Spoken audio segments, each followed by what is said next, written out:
Hello guys, this is Frenchcops and today we're gonna speak about the Flying Arc Damage Trial. I already made a video about that in the season 2, so it's like really recent, it was like few weeks ago. And the video is still working and it's ready if you want something easy, like to get 60 or 70,000, like easy, with low PvP and low risk, you know. It's the best video, you need to check it. I will put a link on the corner. This is on Spaceport and it's really simple. For this video, it's the ultimate guide because it's like how to get the max score, but it's really complicated because you're gonna have to split and things like that, like a lot of risk, a lot of PvP, and it's really not easy. So let's talk about how to get the max score on the Flying Arc Damage Trial. First of all, you're gonna need to split. I don't know if you saw my video about the snitch, destroy snitch trial, but it's the exact same position. You're gonna have to play with one player on the bridge, so you need the snap hook to reach because it's like in elevation place, you know, like you need to climb. There is one on the maintenance tower, so you also need a snap hook. I don't recommend to take a zipline because if you put a zipline, the other player gonna use it and push you. That's why the snap hook is way better. And the last player, which is the hardest position at the north of the map, like at the church, mostly, but you're gonna have to rotate to get the one in the village. So I recommend to put some zipline, sorry. So now you have the position. You can cover like the entire map because each player have like 1/3 of the map. And with this position, you can have like everything, all the natural spawn of the map. The most important gonna be like to kill the 4 Rocketeers because there is always 4 Rocketeers spawning. There is always 2 at the Pilgrim and they are together. That's why it's really dangerous because I recommend the player see the one at the north of the map to do it. Because if you want to do it from the maintenance bunker, there is like a long way and people gonna be, like the other players, they're gonna be able to throw like Wolfpack or just to shoot with Cracker or to shoot with like Anvil, anything, and you're gonna lose point. That's why they are really close to the church, so it's better that the player C do it. Keep in mind that you're gonna be alone and they are really dangerous because when there is one, it's okay, but when there are 2, it's a really dangerous fight. That's why I recommend to shot like with the Jupiter because you have a really long range compared to the Cracker. And when you have when you have like one on fire or one destroy, you can just, and if it's really close, you can throw Wolfpack grenade. That's why I recommend to have like a loadout with a Jupiter and some Wolfpack grenade to be sure, because you're gonna stay 40 minutes because we are playing on the Lockgate map condition. So killing 2 Rocketeers in the same time for 40 minutes as a solo player, you need to be prepared. It's not easy, and if you die, it will be too late because you are like at 1 kilometer from this position and like 700 meters from this position. So if someone die, your run is fucked. That's why it's really difficult. For the one spawning in the checkpoint, you can do it from the player B. From here, it's really easy. Be careful because on the roof you don't have a lot of cover, so you need to kill it before it reaches you, otherwise you are in trouble, you know, like a bad situation. And the player from the bridge can pull the one spawning like around here, but if it's too far in the village, it's better that the church player rotate with the zipline and pull it and destroy it.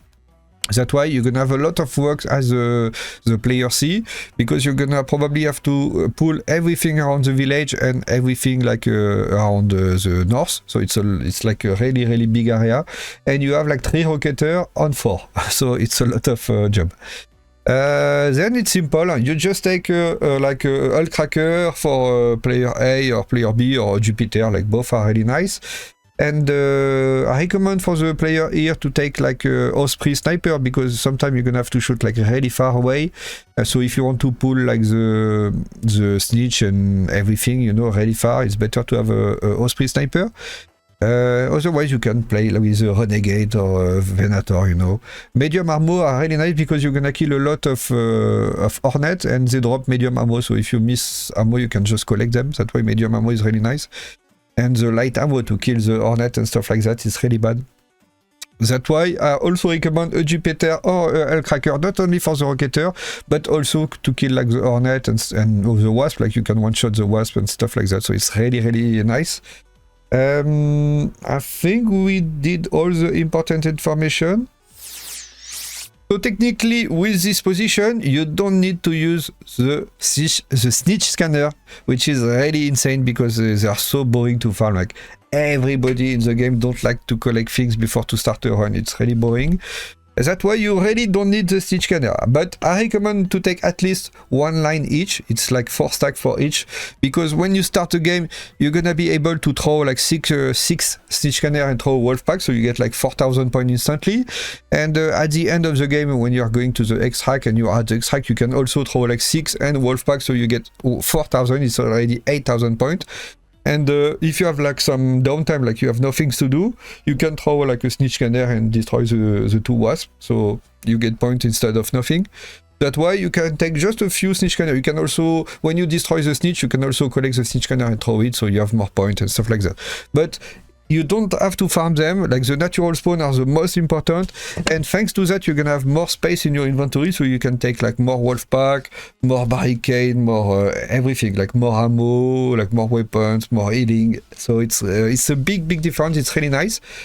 And voila guys, you're just gonna have to pull everything. So you pull the wasp everywhere, like all the natural spawn, you pull the all natural spawn hornets, all the rocketeers, all the snitch, because the snitch are really important. Remember, I mean, most of people watching my video are tryharding, so they know that, but yeah, just in case I'm gonna repeat it, if you don't know, you have to pull the snitch and wait for them to call the backup, and when they call the backup, they're gonna try to fly away, and from that, you need to destroy before they run away, because otherwise you lose like 200 points, which is a lot every time you're gonna miss a snitch. And if you kill the snitch too early, they're not gonna call the backup, and you're gonna lose like a lot of points, more than 200. That's why you need to wait for the backup and to destroy the snitch before she leave. And the spotters are also really nice. I think it's like 256 for both, like total.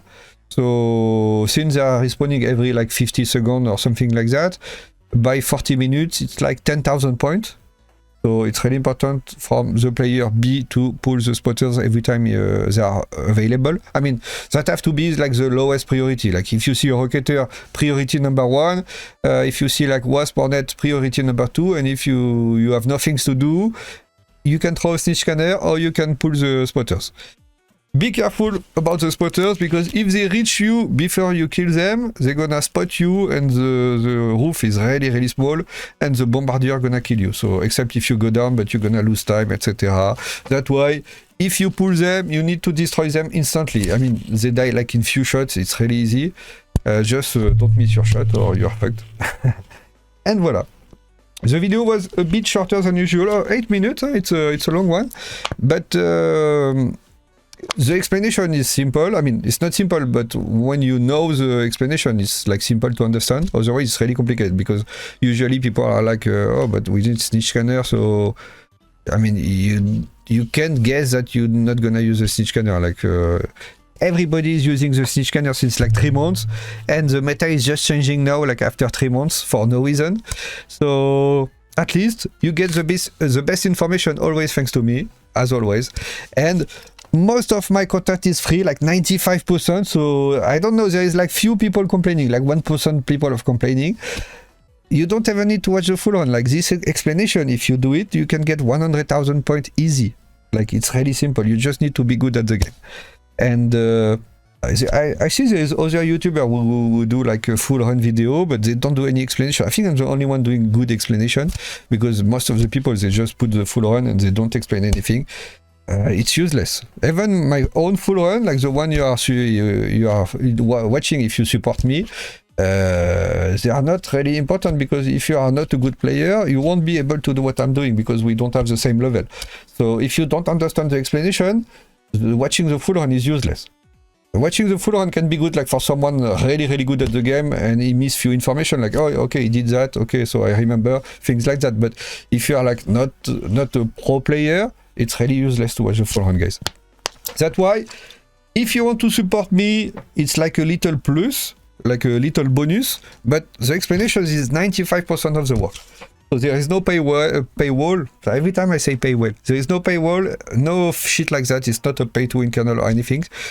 Just if you want to support, you can support. Like at the moment we are 26 members, and I think on the 26 members only 5 people are watching the full run video. It's really not about the full run video, it's about supporting what I'm doing and why you are watching this, like the best explanation for free. So thanks a lot, guys. Like always, you can share, like, subscribe the video, and I think that's it. I don't forget anything. As always, if I forget anything, you can join my Discord in the video description. You will have the link of the Discord. There is a lot of good things. You can find people to play with the Looking For group. You can have access to all the map. If you want this map, instead of just going on the video and pause, you can just download it on my Discord for free. Like, everything is free on my Discord. So just join, speak with people. If you want information, you can ping me. I will reply most of the time. So it's a free access for all, and my content are free for all. Thanks, guys, and see you later.